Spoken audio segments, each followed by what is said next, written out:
You're listening to Lower Dorks, a Star Trek Lower Decks podcast. I am Aaron, and with me, as always, is Stavros. Tonight, as Season 2 looms menacingly just beyond the edge of time, we're going to take a moment, or several really, to talk about what we know about Season 2. Well, so let's put on the trailer and pour a glass, and Stavros, tell me about what we're drinking. So we are drinking Cavassier, a cognac, a, quote, very special cognac, and, you know, to be honest, I'm not really sure what's so very special about this one. What's the story? Why are we drinking this today? Well, you know, when they say very special, they mean less the man who cured aromatic syndrome, and more the toddler who made it through a whole afternoon without pooping his pants. Very special just means that the drink itself has been aged roughly 2 years or more. Okay. And unfortunately, that means that it may not be aged to perfection. But given that we're rolling into Season 2, I felt it mildly appropriate. Of course, this also means that this drink is, oh god, it's awful. It's bland. It's so bland. It's like somebody heard the term firewater and took it literally. Yikes. Well, you know, I'm still going to give it a fair shake throughout the recording of this episode. So, well, shall we talk Season 2 then? I'm really excited to get into all the various things we have. Indeed, let's dig in. So, where are we starting? So, just in recent days, there have been a lot of info dumps, a lot in the way of trailers, and there have been, interviews and written articles about this. I think we should tackle the trailers first, and we can go kind of piece by piece and talk about what kind of clues we're getting for Season 2. And then we'll kind of comb through the articles and pick up some tasty bits in some of those articles toward the end. So the most recent trailer is, we got a lot of juicy bits in this one. It's the Season 2 official trailer. It's a longer trailer. It just came out just recently on July 23rd, so it's the most recent thing we've seen. And it starts off action-packed. The first thing I wanted to call out is we pretty obviously see Tendi show up as a giant scorpion, and it's one of the first shots, and it's terrifying. Yeah, unfortunately, knowing Star Trek, this won't last. Because I can really get behind Tendi Scorpion. You want like a Tendi Scorpion for like the whole of Season 2? Yeah, let her stay a Scorpion. You know, she wasn't happy being an Orion. There's a lot of stigma there. But nobody hates Scorpions, except for people who live in the Southwest. Well, you know, I feel like, you know, in this shot, her uniform's all torn up. So I feel like she's probably not having a good time. Tailors exist, my friend. Just ask Garrick. Okay, well, I mean, maybe she's just a perma-scorpion. Who knows? But I think you're right. I think this is going to be a one-off transporter accident. You know, I'm kind of seeing like a Tuvix situation with a Tendi and a scorpion, maybe. God, I hope not. Poor Tuvix. Janeway had the answers. All she had to do was run a search on the database. But that's Janeway. She was the laziest captain in Starfleet. Oh, jeez. Well, at least we know that, or at least our guess is that she's going to be a scorpion for just an episode. Not my guess. Yeah. You know, I've got hopes and dreams here, buddy. Yeah. We'll see about that. Scorpion Queen. Well, let's move on to our the next piece we pulled out here, which is Jet. The return of Jet. What is going on? The coolest guy on the Cerritos. So he was a crew member on the Vancouver, if I recall, right? Yeah. You know what? He may have been a background character. They do a really good job of doing the Voyager thing, where important characters start out as background characters. Right. And he shows up finally in the foreground. In the episode where it turns out he's good friends with Boimler's victim. And Mariner is super jelly because Jet is the coolest guy on the ship. Yes, indeed. And actually, Jet, you know, he pops up several times in the trailer. The first time he pops up, he's kind of getting clawed by a giant claw hand of some kind. But and that's a theme, I think, throughout the trailer is automatons. Yes. Although, interestingly, he also has something in his hand, which appears to be a Temerian puppet. Yes. In fact, we're going to talk more puppets and toys from later in the trailers as well. Are you sure that's a Temerian? Oh, boy, you know I love talking puppets. If there's one thing you can do, it's talk puppets. If this podcast was about puppetry, I feel like you would make a good lead host. Well, you keep saying we need to get our length time down, and if we start talking puppets, we're going to be here all day. I think you're totally right. But yes, Jet shows up, holding strange toys. But the next little tidbit is we've seen this Miranda class ship pop up in this trailer and some of the other ones that we can talk about later. It's the Miranda class USS Macduff getting chased by unknown aliens of some kind. I don't know if you can really quite see what that ship is in the background. At first I thought it was kind of Cardassian looking, but it shows up again later and appears to be attacking the Titan. The Titan, okay. So you're thinking maybe it's Pacolad situation here? I have no idea. I'm lost. All that I know is that Macduff, according to Google, was the fake bridge officer from the episode where the crew is mind wipe and convinced that they are right? Yes, that's in a war with a pitifully prepared foe. Yeah, I wonder, do you think that's a reference that's popping up that's going to be relevant here? I bet you it's a reference that we don't know about in the real world. It could be. Like Macduff was, McMahon's secret love child. We'll have to ask. Shoot him a Twitter message or something about that. But it's weird. Well, you can do that because, as is the policy, I am not allowed access to the Twitter. Yeah, it's for the best. You know what? You say that, but I feel like I have a lot to bring to this endeavor. Maybe we'll do like a 24-hour takeover or something like that, where it'll just be bedlam. I can do a lot of damage in 24 hours, my friend. We'll see how many of the cast and crew will block the account. So what do you think the deal is with this Miranda class ship popping up? I mean, we've seen Miranda class ships in DS9, but I think that's the latest in the Star Trek timeline that we've seen them in active service. It's the first modern Miranda, and it's interesting that they did actually update it. It's got the red Buzzard collectors and the blue nacelles. I think they just wanted to go with something that's era appropriate. Yeah, could be. Yeah, maybe it's a modernized Miranda. You're totally right. We say modernized, but a lot of times people assume that means in canon, but sometimes just look at the Klingons. They get modernized visually, but really there isn't a lot of canon explanation until, hand-wavy comment from Worf in a bizarre DS9 side story. Right. Yeah. Completely unnecessary. Yeah. Well, okay. Well, let's move on. I wanted to call it. There's this shot in the trailer where all of the 4 crew, the main cast, are standing in EVA suits on a satellite. It looks like, and there's one shot of Boimler where Boimler has this little cowlick right in front, and in this shot the helmet is kind of like pushing down the cowlick against his head, and it's kind of like a cute little detail. And you know what? Your comments on this scene is so deeply Stavros.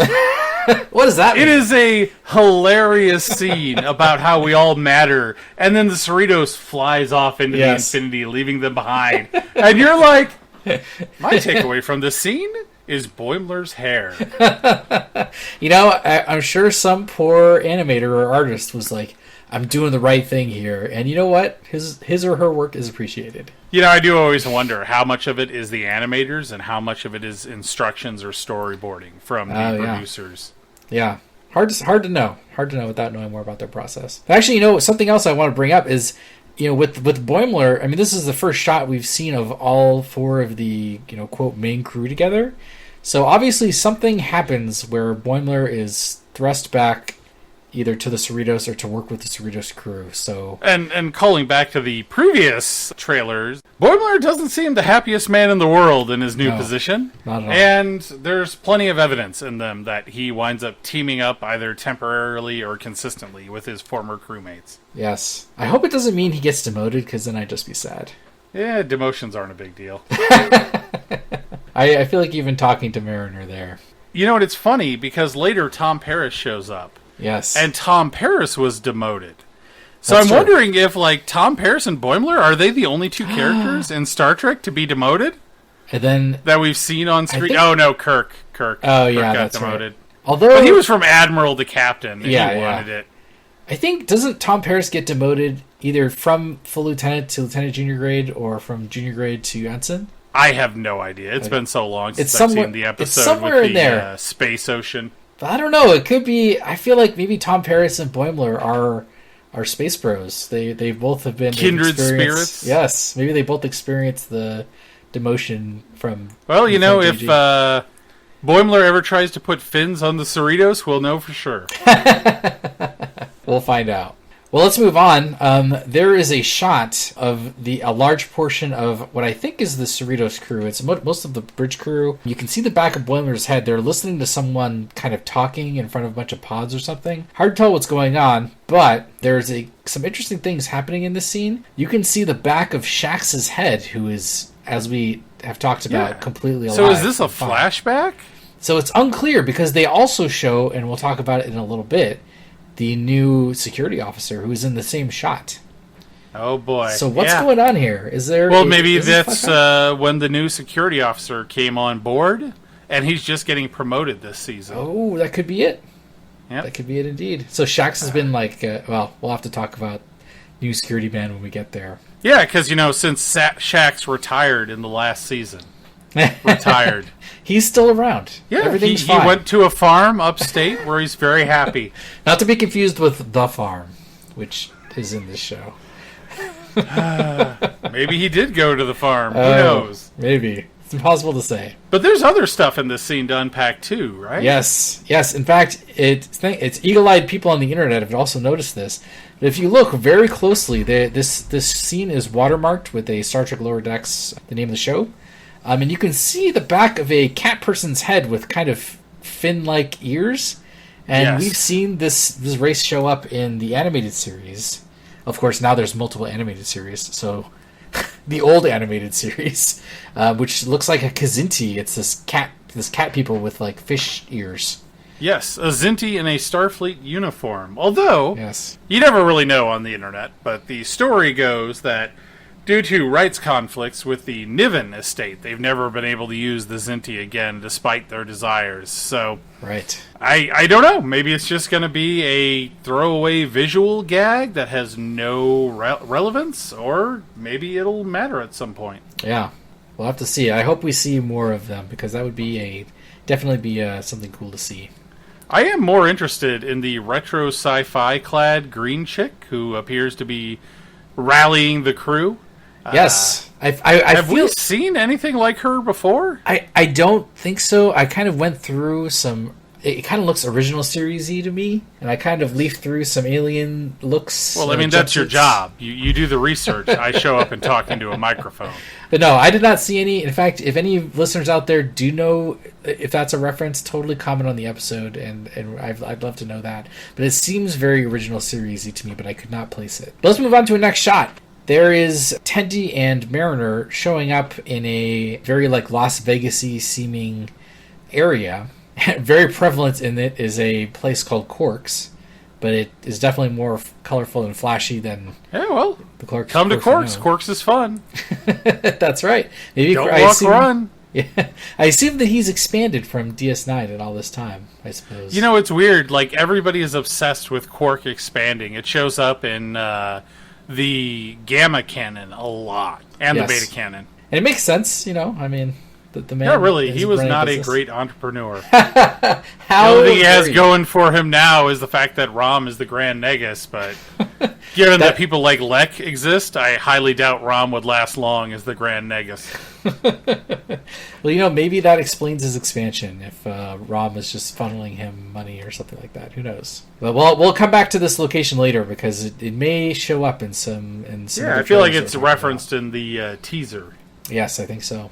So what do we got next? Oh, so exciting. We know that you like Shax so much, and as did I, but they've introduced the new security officer, Lieutenant, I believe it's Kayshon, Kayyshon. I think that's wrong. I think it's Gathon, which would make sense, because he's Tamarian, and they only speak in metaphors.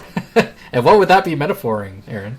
Oh boy, you know what? Let's just leave it at that. Anyway, I'm pretty sure I've seen it written as Kayshon, and it's a Tamarian, as we've talked about, voiced by Carl Tart, who is well-known in certain comedy circles. So he's a well-known voice. Visually looking at him, I think we have to credit this man, or this character, with being possibly the second Starfleet officer who is able to wear a sash while on duty. Yeah, well, I mean, in the god-awful TNG episode, wasn't the Temerian officer, they're Temerians, right? Yes.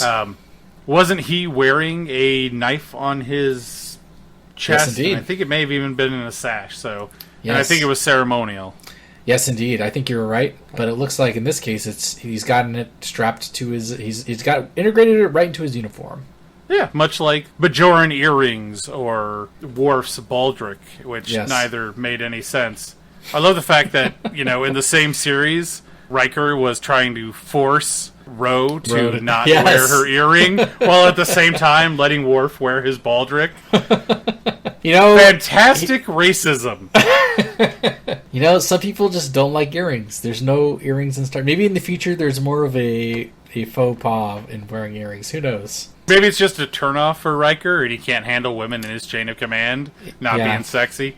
Yeah, I think... Well, I mean, Riker and Ro had their own fling romance, so I feel like we're opening a can of worms. Yeah, I think we're going sideways here. We're supposed to be talking about Lower Decks. Yeah. Is that what this show's about? I forgot.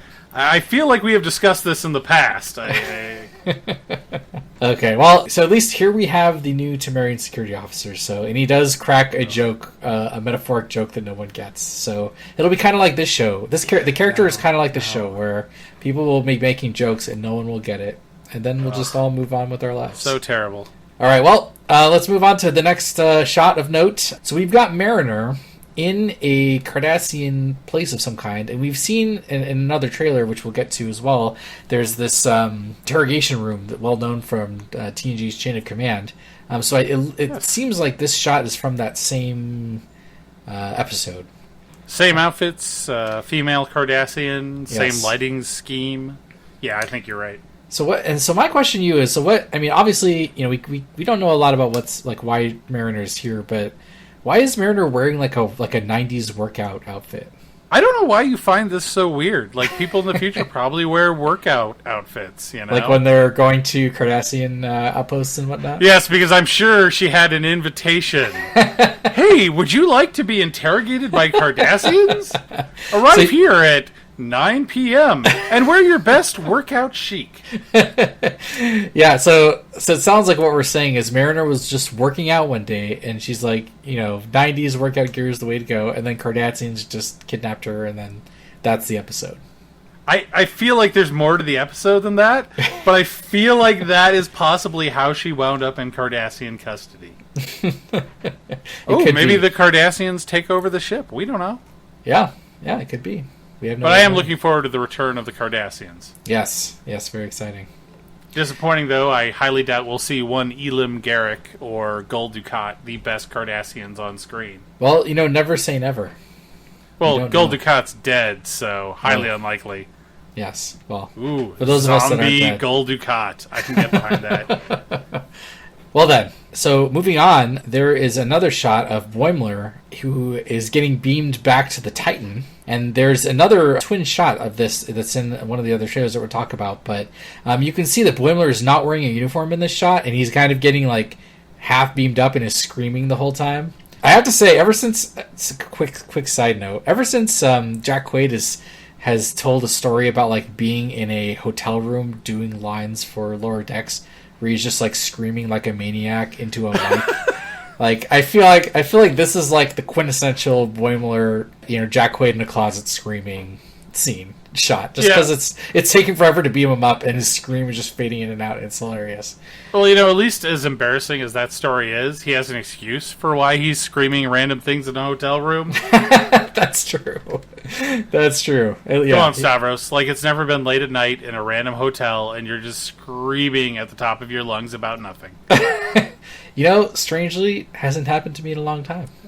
But yes, as you mentioned, I think this is a continuation of a scene from the previous trailers where it looks like Boimler and some of the people that are in the foreground are wearing the same outfits. Yes, some kind of non-uniform outfit. And you can see, this, and again, we'll see evidence of this later too, but it's the Titan must be engaged in, counter Pac-led activities. So this seems to support that. Disappointing end for Riker's career. How sad would it be to get taken out by the Pac-leds? Although I guess the Pac-leds are killing lots of people these days in the show. It shows timeline, so. But I feel like this next shot is going to be your favorite part of this whole episode. It is Tentacle really... monsters, baby! Oh yeah, canon now. So what's the monster doing in the shot? Do you recall? So it's weird because there's multiple shots of him throughout the trailers, and this particular one, he's just looking at a piece of artwork and gets interrupted. But there's another shot of him in a similar scene, though I don't think it's necessarily a direct follow-up to this one, where there's a bunch of, I don't even know what they are, like eels with legs? I don't know. I don't care. Tentacle monster, that's all I saw. That's all I cared about. I had a moment where I thought he might be a Kelvin, because they are tentacle monsters as well. Oh, okay. But they have like hundreds or thousands of tentacles. I see. Yes, definitely not one of those then. I don't think we've seen a monster of this type then. Nope. Yeah. Okay. I try and rein in your excitement. Hey, you know what? Tentacle monsters. Okay. Well, in another shot, we see Jet beaming in with a number of the Cerritos crew members. So we've got Tendi, Mariner, Kayshawn, and Rutherford in this shot. No Boimler, strangely. And Jet's kind of right in the middle, obviously the focus of the scene. Yep. And so unlike everybody else, he appears to be super excited to be there. Yeah. Yeah. Rutherford, he seems like he's been worse places, but you're right. He's definitely... Yes. Happy to be there. So something, again, I mean, Jet is, part of the crew briefly, or something's going on where he gets more involved, for sure. Well, I think it's probably going to be like the episode where, what is the name of that guy with the curly hair who's drinking the puree direct from the replicator? Yes. That guy shows up in the background of other episodes before he becomes a episode featured character. Yes, and I think this could be the same thing with Jet. I would love it if the season starts out and he's like the Boimler replacement. And then when Boimler finally comes back, everybody's like, oh, thank God. We're so tired of Jet. I think it's more likely is everyone will be sad to see Jet go and Boimler will be stuck there. That's just kind of the character of the Boimler. Always hating on Boimler. I'm just stating facts. But yes, lots of Jet, lots more Jet.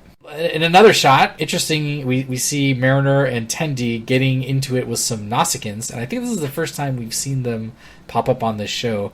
Interesting art style. If you look at them, the eyes are kind of glowy, which is not something we've seen in previous shows. So, but it's still cool to see them pop up once again. Yeah, if I recall correctly, they had weird eyes in TNG, but there's also, as Star Trek evolves through the years, special effects get better and better, and this is an animated series. They have a lot more that they can do. Yeah, drawing human forms for most animators is a lot easier because it's what they're used to. Right. But the time involvement for drawing other things is more about how much detail goes into the art versus the overall how realistic it is. Yep, I think but yes, right. The return of Nausicaans. Yes, cool to see them. Yes, and Mariner's fantastic subterfuge. Throwing bars of Latinum right in their face. So let's move on. We get some more goop monsters. This show has a lot of goop in it to begin with, but we see Tendi kind of getting sucked in and then Mariner pulling her out of a goop monster. And Tendi's joining the club of Lower Decks cast members, or characters that have gotten sucked into and then drawn out of goop. I feel like Boimler with the spider in the early episodes of season 1.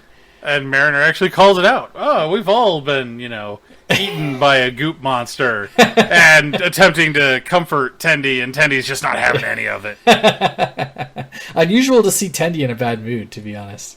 But as a callback to something we had seen previously, I'm wondering if exposure to the goop monster is why she turns into a scorpion monster. Yes. Interesting hypothesis. Although I'm going to go out on a limb and say that they are completely unrelated. Yeah, I think you're probably right, which will make me sad. I think you should hold out hope, though. We don't know. Hope is all I've got, my friend. The next thing I'm really excited about, actually, and I'm sure you are too. Boy! This box of a computer that insults Mariner by saying it looks like she's put on a few pounds. That's voiced by Jeffrey Combs. He is just concerned about her well-being. Why has everything got to be an insult? But yes, the return of Jeffrey Combs. Yes, really exciting. Fantastic. So many characters. What was he? Liquidator Brunt. Yes. The best character in Enterprise, Shran. Shran. Oh man, who else did he play? So many characters. He's got in tons of Star Trek. roles. Yes. Yeah, he actually played multiple Ferengi. I even think he may have been one of the Ferengi in TNG as well. But yeah, I mean, and obviously, huge history. He's big in cult films. He's famous for being the Reanimator. He was in the show 4400 for a few seasons as a mad scientist. Just a great actor, great character, always entertaining to watch. Yes. Yeah, so it'll be interesting to see if he just has a single episode bit role or if it's something bigger than that. I feel like it's probably the former, but we'll have to hold out hope. I always kind of wonder about that with animation because it is much easier to reuse actors, but you always run into the risk of everybody recognizing the voice and it just sounds samey. Yes, you're right.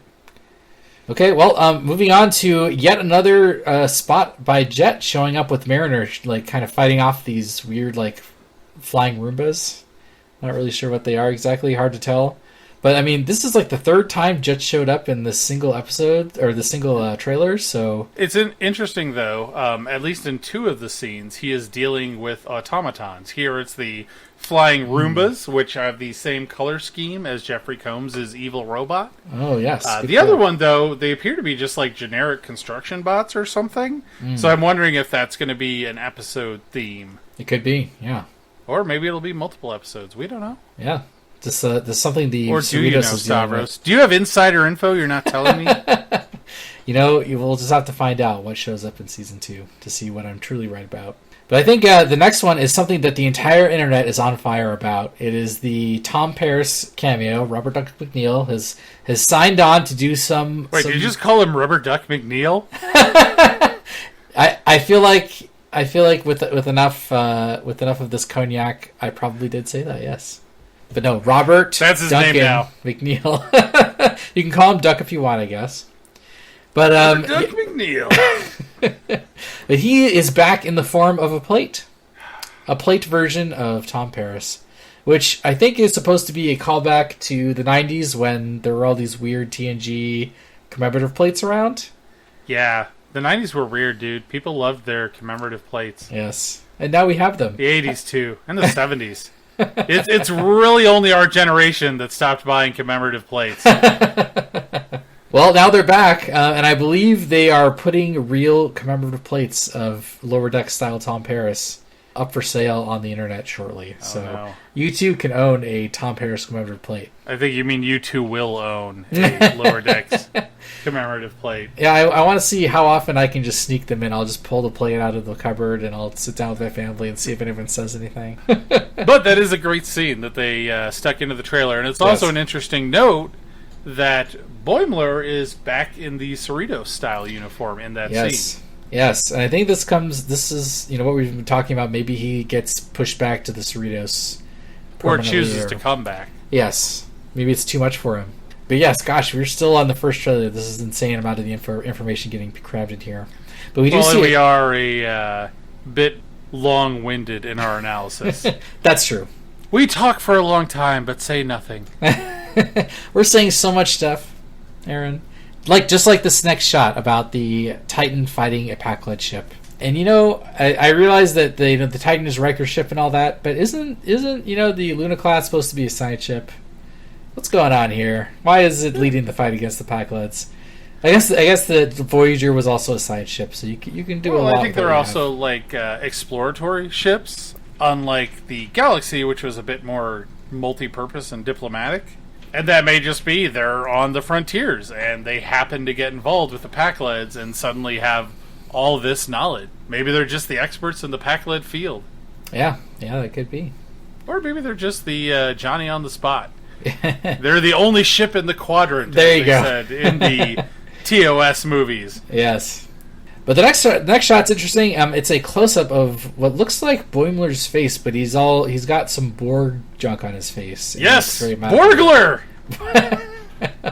I think he needs to be Boigler. Boigler? Yeah. I don't know. We'll see what the cognac agrees with. But this is a very brief shot, and we get almost nothing. So what is happening here? Is this... Any guesses? I can't take anything away from this. Maybe it's a nightmare. Maybe it's a maybe they do another holodeck episode. It's just so hard to say. Maybe he does get assimilated, and they don't shave his head for some reason. It looks like his hair could be cropped there. It's hard to say. Yeah, it definitely looks like a close crop, but he's also not nearly pale enough. Yes. Unclear. What's going on with Boigler? I'm sticking to it. It sounds like you're struggling to get Boigler out. I blame the cognac. You should stick with the more palatable Borgler. We'll let the internet decide that. But to wrap up, we're getting close to the end of this trailer. We see a shot of and Mariner talking about Ferengi, and it seems like they could be an antagonist of some kind. You see them popping out of a rover, and the rover looks similar to ones that we'll talk about in one of the earlier trailers as well. What is happening here? Initially I was wondering if this was the same episode and they were going to be on that same location, but there is plants in the background, and the previous rover chase is clearly on a station. Yeah, I guess they just like rovers. Return of the Ferengi, they're apparently kidnapping people, and it's up to Boimler to save them. Are you sure it's going to be Boimler? I feel like I really don't care. Boimler's just all over. Going to be up to someone. Someone's going to have to do something. Indeed. And then the final shot. This is Mariner getting dragged by security out of Captain Freeman's office. We've heard a lot about what the relationship of Mariner and Captain Freeman is supposed to be. They're this, they've teamed up supposedly at the end of season 1. And in this shot, they kind of cheerfully tell each other off. And Mariner says you can't control her, and she gets shaved off, tugged off to the brig. Yeah, it's a retread of previous conversations we've seen, but it's this cheery, upbeat. Yeah, there's no venom. Yeah, almost sickeningly sweet exchange. Right. We'll have to see how that affects their relationship. Yeah. I really don't know what to expect about what's going on here. I'm confused, but I'm intrigued. Yep, we'll see what happens. Yes, that at least wraps up the first trailer. Gosh, there's so much stuff jam packed into that first trailer. I actually think you mean the last trailer, right? Well, yes, the most recent trailer. I should say. Yes, it's the first trailer we're going to talk about because it's a lot of expansions on what was seen in previous trailers or previous talks. Yes, indeed. So let's waste no time and jump right into the second most recent trailer. So this one came out on July 12th. I've seen it posted on social media, so that's how I've kind of posted it. It was a Paramount Plus posting. I haven't seen it on YouTube, but it is, a teaser trailer, much shorter, but we can actually pull some good tidbits out of this one as well. So the first shot, one of the opening shot, looks like a Federation starbase of some kind. But it's smaller. Like if you took space dock and like squished it down vertically, that's kind of what this one looks like. But there are some external ship docks, and I know you're excited about the presence of Andorian ships. That's got to be Andorian ships. They're very much a evolution of the Kumari from Enterprise. And as I always say, if it's not Andorian, it's crap. Is that something you always say? You know what? Maybe you need to lay off the booze. I say that a lot. Fair enough. But, looking at the shot there, there's a California class, which could be the Cerritos. I think there's a Luna class in there. There are some ships that are reminiscent of Maquis Raiders. But, that's just supposed to be like a Federation civilian design, so there's that. We've also got, what those called, the old with the spherical... Daedalus? Yes, the Daedalus. Yeah, and there's also a new ship in there that I don't think we've ever seen before that looks like it's an evolution of the Centaur. There's 2 of them. Yes. It's very interesting. Yeah, could that be Vancouver? I was wondering if that's what it was supposed to be and it's just a different angle. Yeah. So I'm not putting the 2 together, but who knows? I feel like it could be Parliament class ships there, 1 or more. But definitely a lot of stuff just crammed into just the opening shot. Let's go on to the next shot, which is Mariner and Boimler like in a rover driving away from space cops of some kind. So again, we're seeing them together again. Yes, they're in a chase, but if you look at their outfits, their uniforms, they're kind of this. It seems off-white with gold trim to me, which is dress uniforms. Yes, it's got to be the dress uniforms. Although it's strange that we have seen Boimler in a dress uniform, and it was the TNG like dress. make longer dress ones in season 1, but... And it may be they're just expanding their, design options here. It's hard to say. But that scene, I'm wondering how that fits in with the other scenes we've seen. Because there's something that happens in that scene. Data action figures, yes. I guess, is what you're saying those are. They popped out of like the back of the buggy. Yes. And it's another toy reference. Yes. So what's going on there? Why all the toys? Yeah, and I'm thinking this is on the same station where we saw the Quarks. Yes. So I'm wondering if this ties into like the Ferengi and they're making toys of Starfleet officers, and to do that they're kidnapping them to get their dimensions or something. It could be. Who knows? Yeah. But we do know that it's at least a theme for at least one episode, so there is that. And then of course towards the end of that trailer they crash through it must be like a pop-up store or like a little aquarium or something. I think Boimler says, like, look out for the fish people.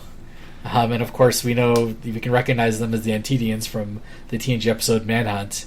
So it's interesting to see that reference there, although could just be a throwaway character, that we just see in that definitely one shot. just a callback reference. Yeah, I'm sure there'll be he cries out, those. "We're not people!" Why would they say that? Because they're not fish people. They're just Antedians. fish. Why you gotta be that makes no misrepresenting sense. them? Fish people aren't people. They're more fish than people. You are such a human-centric person. Is people a human term? Anyway, that wraps up the social media trailer. So shorter, but we definitely get a few little interesting tidbits. But let's keep on moving. There's a third trailer. This one came out a few months ago in April 5th. They just call it a Season 2 teaser trailer. You can find that on YouTube. And it opens again with another... It's a shot of the Miranda-class McDuff being chased. And we don't know. We don't know who's chasing them. Interesting thing, you can make out the registry number in this shot. And we kind of hypothesized it was an updated Miranda. But this is a very early number for a Starfleet ship still being in service. So I feel like there could be some temporal shenanigans going on here. Well, it could just be visual updates. It could be. They don't intend to actually have in canon. But thinking back to the other scenes we've seen, I wonder if this is going to be the opening Luna reference, and those are actually Pac-led ships chasing this vessel. And its distress is what brings the Luna in. Okay. It could be. Or maybe they're just completely unrelated. Hard to tell at this point, but I think you could be onto something there. Okay, in one of the following shots, we see a Mugato from the original series episode, A Private Little War. That he's kind of bearing down on a couple people there. I had said I thought they were Cardassians, but you kind of pointed out that they could be Denobulans. And that's funny. Right. From a distance, they do look very Cardassian, and that kind of you thinking they were Cardassians led me to think about the fact that Cardassians and Denobulans have very similar makeup. They do. Just like some features were removed. One has a spoon and the other one doesn't. Right? Yes. Of course, the real question is, now that we're getting Denobulans, are they going to do their whole pufferfish routine when threatened? I hope so. Maybe they will scare off the Mugato with a pufferfish. I'm betting not. Who knows?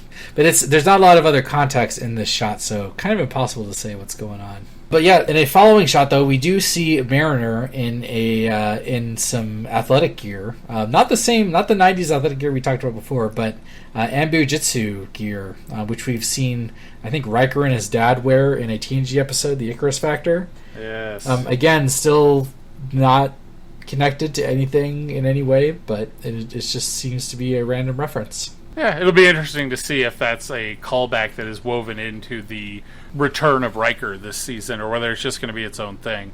Maybe I'm going to hypothesize that Riker was like, playing Ambu Jitsu with my dad helped solve some problems. So Mariner, you need to go try and beat up your mom in a athletically mandated fashion. That is such a Riker mentoring bit.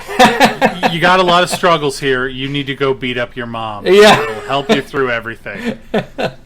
Although maybe it's Boimler's the ones on the Titan, so it could be a indirect Riker advice. Maybe Boimler's like, Captain Riker says, when you need to solve problems, you need to just suit up in Ambu Jitsu. So Well, and supposedly Riker mentored Mariner's mother, so maybe that'll be the play in. Yeah, it could be. Do we see who she's fighting in the trailer? I don't think so. You just see her twirl her little staff around, and that's it. Oh, boy. Alas. But let's move on to the next shot. Your favorite character, Jack Ransom, is... Everyone's favorite character. Maybe. He's levitating and, like, shooting rainbow power beams out of his hands. He appears to be possessed. Be interesting to see what's going on in that scene. Yeah, again, very separated and unclear. Can't tell what's going on. I feel like when we see it in the episode, there's going to be some reference that we're completely missing. Is there a rainbow fireballs out of your hands reference that we're missing? I don't know. It could be. But okay, the very next shot, we get... it's a shot, kind of a very wide-angle shot. Bottom left of the screen, you can see a bunch of the Pakleds encroaching on some other people firing phasers at them. And you can see in the back a familiar purple-haired character working at a console. And this calls back to the other shot we saw in the most recent trailer where Boimler is wearing these non-uniform outfits. So it seems like, yes, like Boimler's involved in the Titans operations against the Pakleds here. Yeah, it'd be interesting to see how that story flow goes. It's interesting, though, that this appears to be a clandestine Starfleet operation.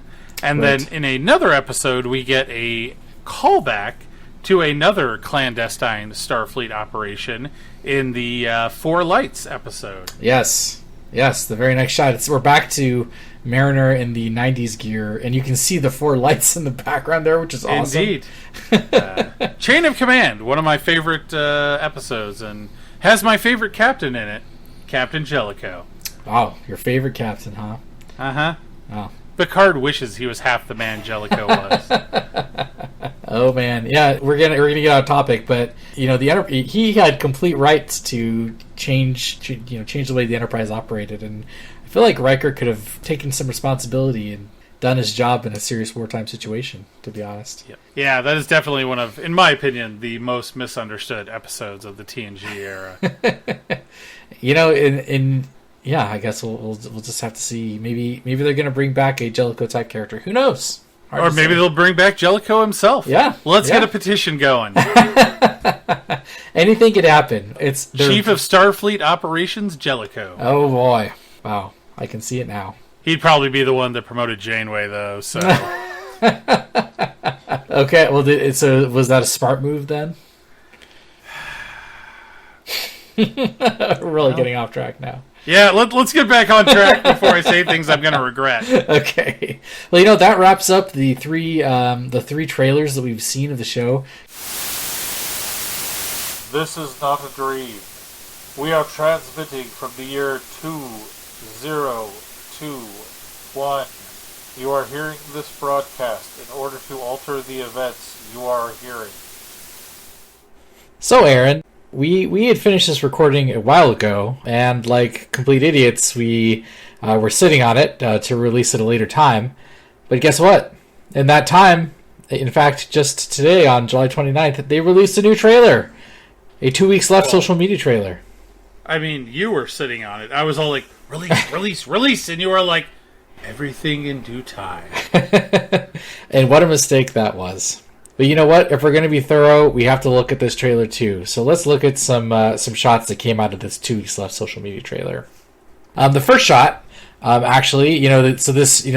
whole premise of this trailer is the unnamed Beckett Mariner's dad talking to Captain Freeman about how things are going. But funny enough, we don't get a name for this admiral so far.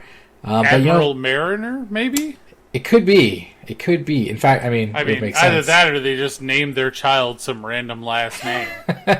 Much like my parents did, although I feel like that was a slight against me.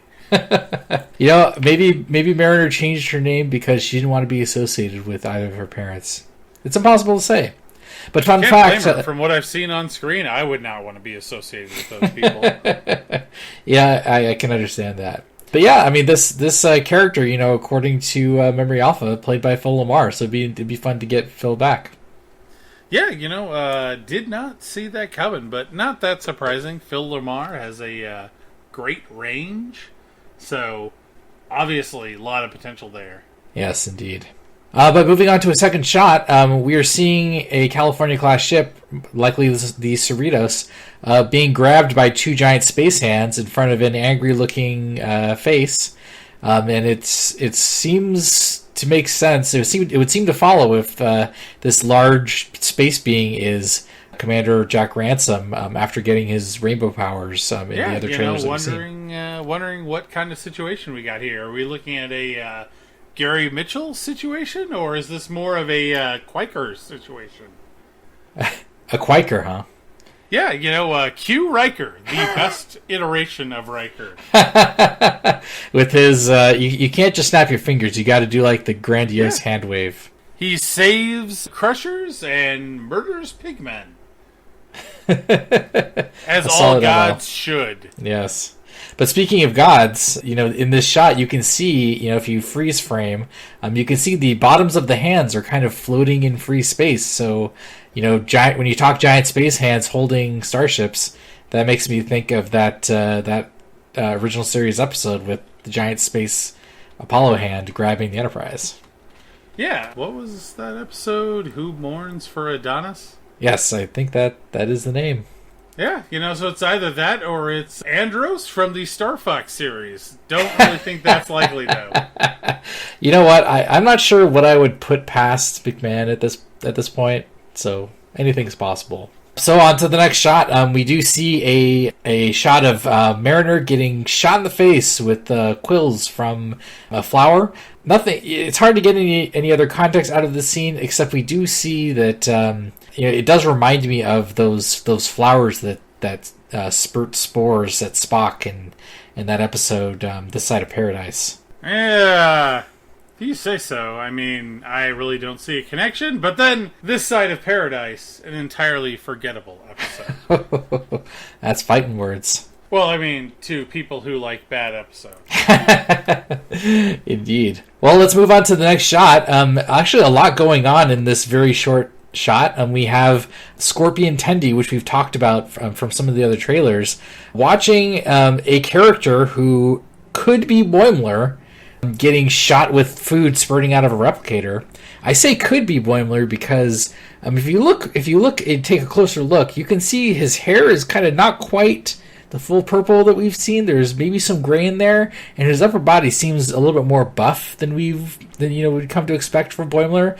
But that scream, that Boimler scream, is hard to place in another context. So. Old buff Boimler. Don't know what the context there is, but maybe there is some connection. I'm thinking, it seems like, Boimler would want himself to be, he could wish himself into a buffer, older body, I don't know, maybe, but Tendi, why is Tendi a scorpion in the scene? Would she want to become a scorpion? I feel like she's manic enough to maybe think that becoming a scorpion is a good idea. Yeah. They meet some alien being who says, "Tell me who you truly want to be." And Boimler's all like, "I want to be the seasoned captain who knows it all." Right. Suddenly he's an old buff man. And Teddy's all like, I want to be a scorpion! And it's all like, okay. That's what you want. Happen. Yes. This is the ransom episode. Yes, where everyone gets what they want. It could be. Yeah. And Ransom obviously wants to be a god. Yeah, clearly. A shiny golden god. He was looking up those old scientist missions and came across the Apollo one, and he's like, you know what? That's what I want to do. Could be. Highly doubt it though. I'm still holding out for mutant Tendi that stays with us. Oh, good luck. But let's move on to one of the final shots, which is it looks like it's on the bridge of a California class ship, probably the Cerritos, and it looks like there's some other ship is getting shot to pieces and exploding. Shuttle of some variety? Yeah, I don't know if we've seen this kind of ship before.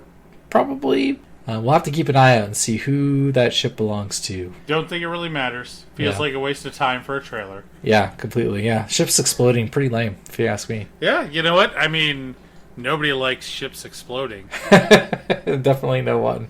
But that's it. The trailer wraps with Captain Freeman being like, everything's normal. So pretty short, but I think we still got some good nuggets out of looking at this trailer too. Yeah, they're definitely leaning into Scorpion Tendi pretty hard and Godlike Ransom, so we'll see how that goes. Indeed. But for now, I think that's enough from the future, so why don't we go back? Oh, God. You listened to this whole thing, didn't you? This was a waste of time. You people of the past suck. Just so much stuff. We're already so deep in this episode, and we're just now finishing the trailers. But there's even more things we can talk about during the various interviews and articles. And I want to breeze through them. There are a few of them. A lot of them, I'll add some links in the description of this episode when it goes out. But I'll call out some key bits. The most recent one was a bunch of the cast and Mike McMahon doing Comic-Con at Home. Just recently aired on YouTube recently. And some interesting things, McMahon calls out that he's talking about season 2, and he's saying that, as we know, and what is great about this show is there's this mix of serious Star Trek and silly Star Trek, but at the same time, like there are things to follow up with in season 2, and we've already seen a lot of that in the trailers with the Packlets and all that kind of stuff. And to be honest, in the last couple episodes of season 1, a lot of stuff just starts to get really real, and it sounds like they're going to be taking that into season 2. I think one of the things that they did well in season 1, and I hope they lean into this more in season 2, is that they had episodes that had a strong Star Trek or sci-fi premise, and they built a comedy around it. Right. Ship full of the cryogenically frozen people seeking their, new world to terraform. Fantastic. Right. But they built a comedy episode off of it. Stuff like that, I think, could be really well done. Yes. And I think that's where they're at their best. Yeah. I hope they don't get too serious. One of the big problems you have with you see it in a lot of comedy is as they go along, they get a little too far up their own bums with getting super serious with their storylines and having these big overarching stories with real consequences. And it's all like, you're supposed to be a comedy here, and I'm not laughing. Yes, we can only hope that they continue to straddle that line effectively. Let's see, what else did they say? I mean, as we've seen in the trailers, they've kind of been reiterating a lot of things that we're going to see familiar faces and a lot of new stuff too. So, and as we expected, Mike McMahon did note that Packlets are going to be like a main villain, and it's obvious from the trailers now that they're going to be some kind of multi-episode threat. And as absurd as Packlets are as a villain race, it definitely works well for a comedy series. Yeah. But never made sense in the context of realistic worldviews. Well, let's see what else. I'm kind of gleaning over all of the little nuggets that we've pulled out of the various interviews. And one of the things that, going back to the plate, the commemorative plate for a second, where Tom Paris, the internet is loving it. But, Mike McMahon has said that they're only pulling in these quote unquote legacy characters when they make sense. So they won't be stealing the show from the main cast, which I think suits the purpose of the show, right?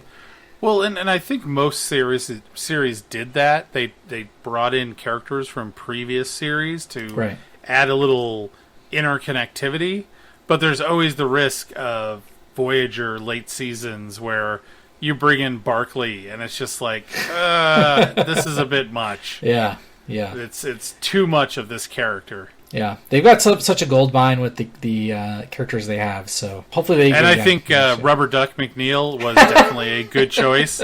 I feel like that guy's acting chops and comedy chops are pretty on point, that I think he'll fill that role pretty well. Yes. Another interesting nugget. So this show, supposedly set in 2380, Lower Deck Season 2, and, as we know, there's another Star Trek animated show coming out this year called Star Trek Prodigy, and that show is set a few years later in 2383, so they apparently are coordinating some to make sure that they don't step on each other's toes if they're going to use certain characters or certain villains and whatnot.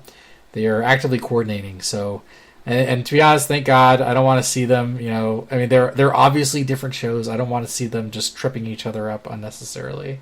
that was a big problem with TNG and DS9. Voyager kind of avoided it by hurling their ship into the far reaches of the galaxy. But there was supposed to be a lot more overlap than there was, but they did still do a little bit of overlap where it worked pretty well together. Right. But by the time DS9 got into its big galaxy-spanning events, TNG was off the air. So It didn't really affect their series where you're watching it going, wait, the Enterprise is the flagship of the Federation. Why is it out making contact with bird people on Eta Iridini 99 when there's a war with the Dominion going on? Right. So it's nice to see that level of coordination, which is always good. Hopefully it plays out that way. But it sounds like Prodigy is also going to be not Federation focused. Right. So we'll see how that plays out. Yeah. Let's see what else we can bring up here. It sounds like while O'Brien is the most important person in Starfleet history, they have not secured Colin Meaney to be a cameo yet, alas. Well, I mean, do we really need another O'Brien beatstick episode? And you know they're going to touch on it too if they ever get him. He will be O'Brien is made to suffer, as we all know.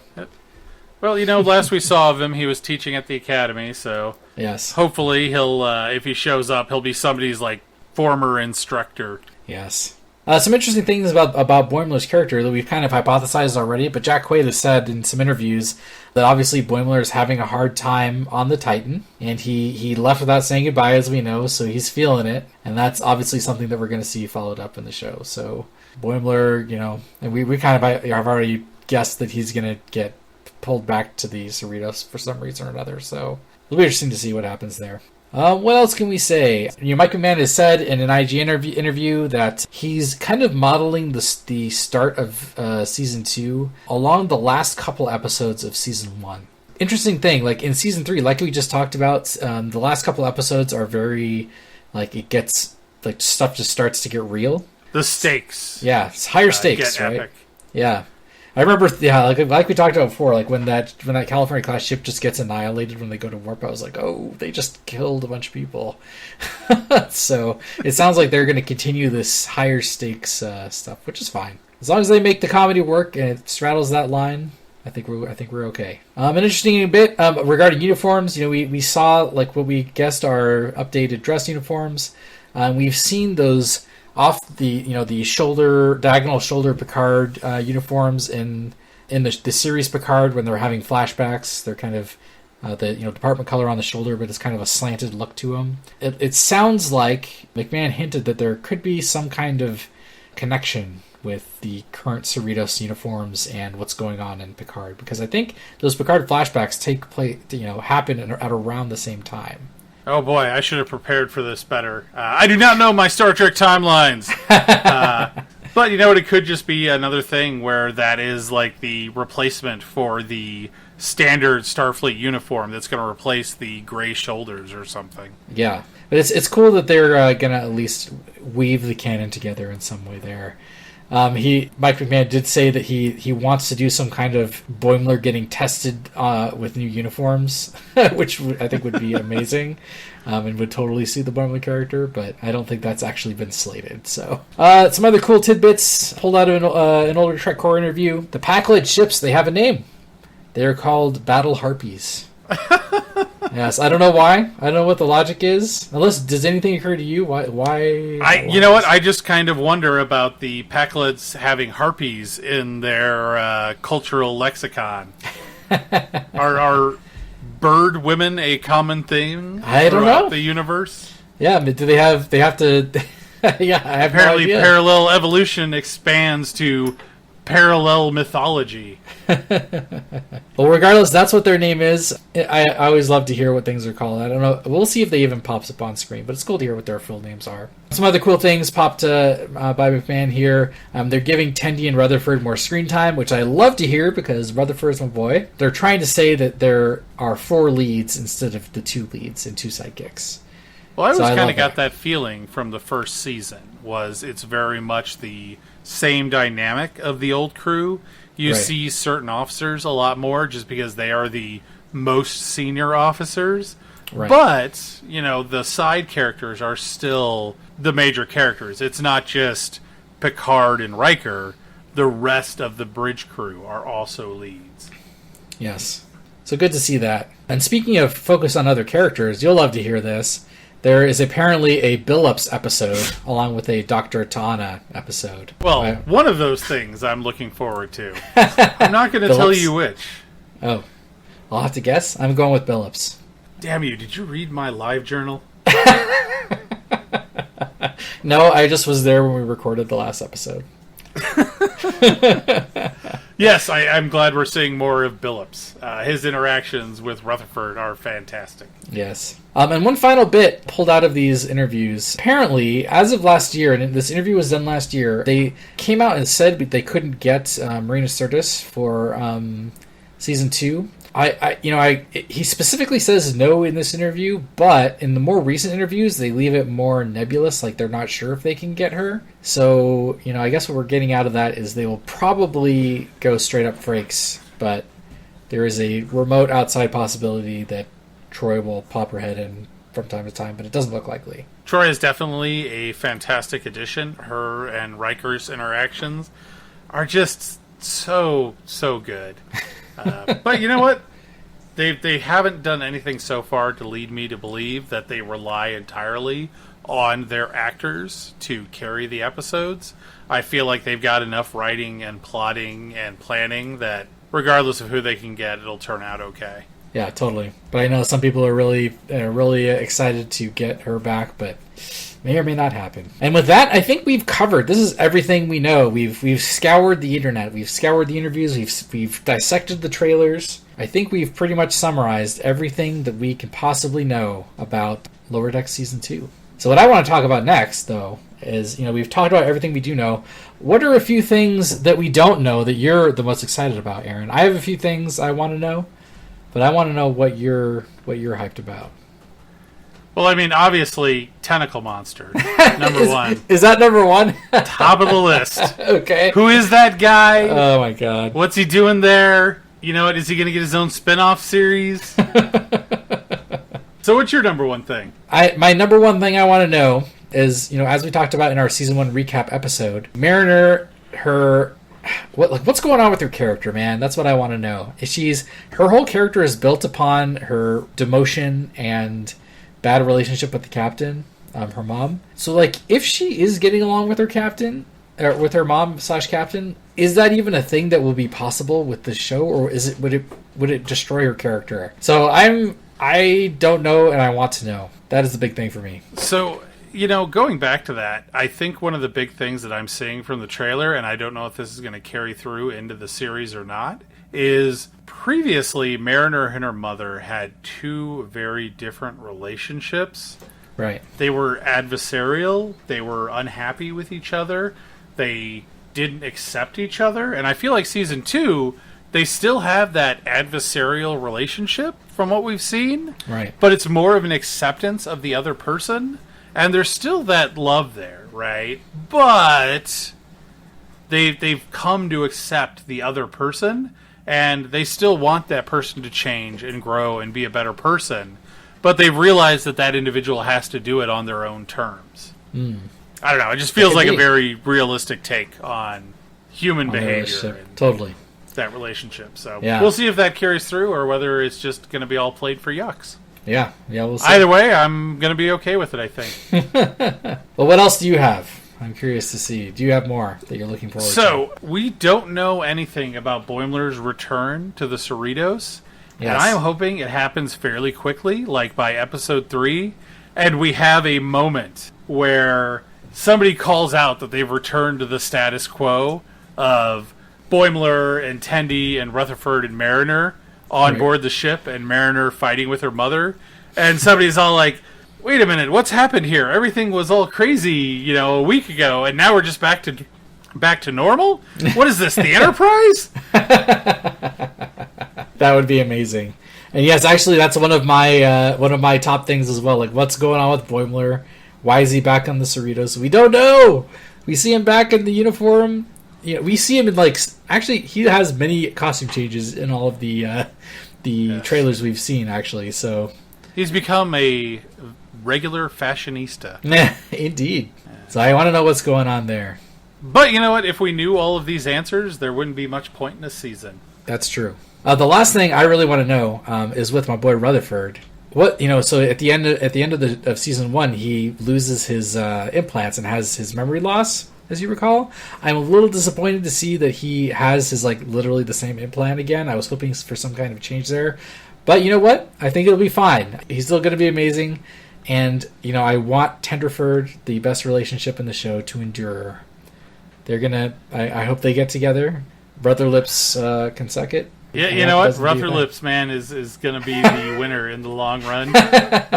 This is just another opportunity for Rutherford to find the true joy that is Billups. We'll see. Those are my top things I want to know. Do you have anything else, or are you just waiting to see what happens? You know what? I'm just waiting to see what happens. I do want to comment on one thing that I believe was said in I don't even remember what interview it was said in.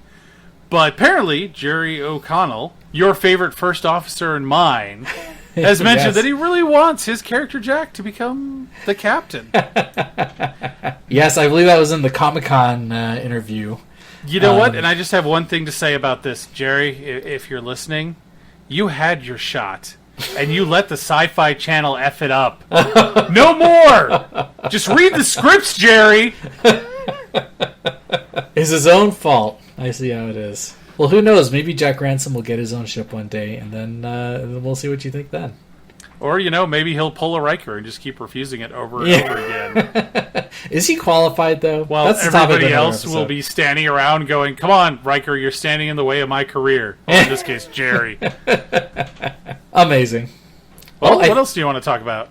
I think that's it. I think we've covered everything there is to know. We've left no stone unturned. I'm ready for season 2. Yeah, thank God, because I emptied my glass 5 minutes ago, and this is getting real hard to get through at this point. So I guess we should probably hit the pause button, as we always do at this time.